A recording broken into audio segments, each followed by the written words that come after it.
Okay, let's talk about introverts and extroverts. We're also going to talk about one other type of person and ambivert. We'll get into that later, but most people are just familiar with introverts and extroverts.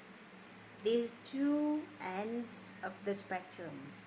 Remember that when we talk about the end of a spectrum, we're talking about the two opposite extremes on some scales, right? So on one end, we have introvert, and the other hand, we have extroverts. So what is an introvert? Well, an introvert has many characteristics, and extrovert do as well. So let me talk about some of them. An introvert is usually characterized as being someone who is generally quiet and reserved. You don't have to be extremely quiet or extremely reserved, but in general, you're more quiet and reserved than an extrovert, let's say.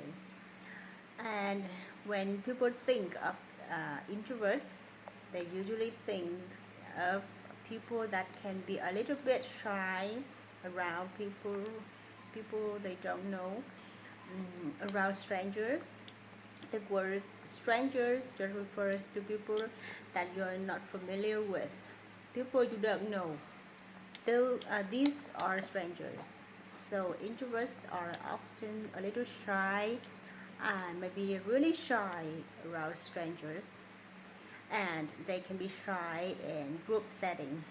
So if there are a lot of people and you're all talking together, if you're an introvert, you might find it hard to speak up and be the center of attention and control the conversation.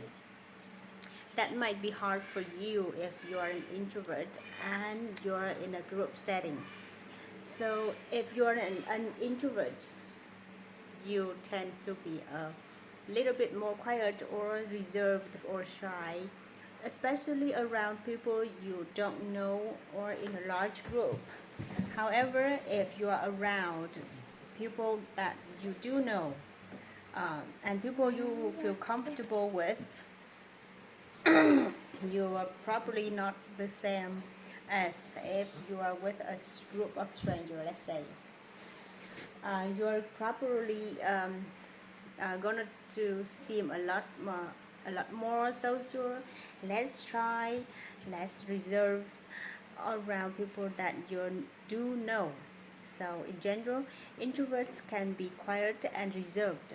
However, that's more around people in situations that are unfamiliar to them, right?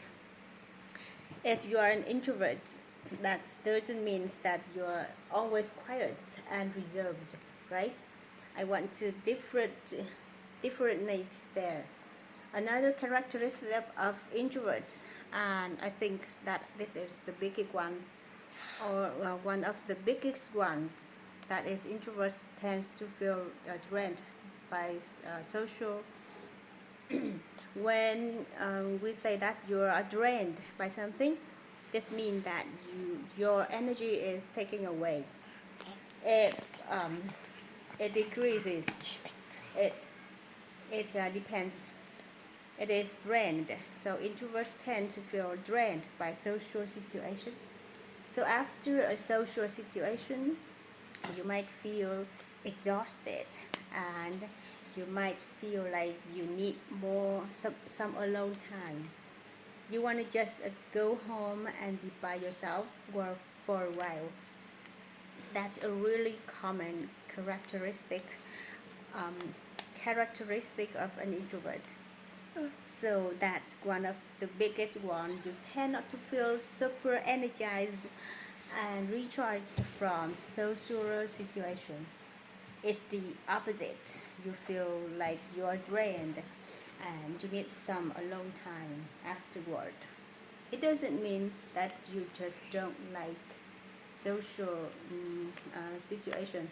That's not always the case, but you just feel exhausted from those situations, and you actually get energized in solitude.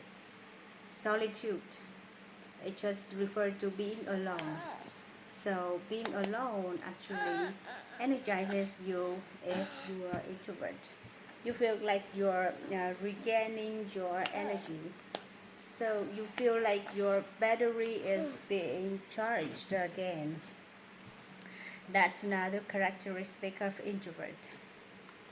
And another trait that introverts might have is that they tend to process a lot of thoughts in their head rather than say things out loud all the time. By the way, the word trait just means characteristic of or quality.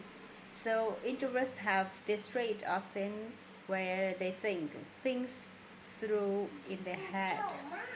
They're very thoughtful. They process a lot of thought in their mind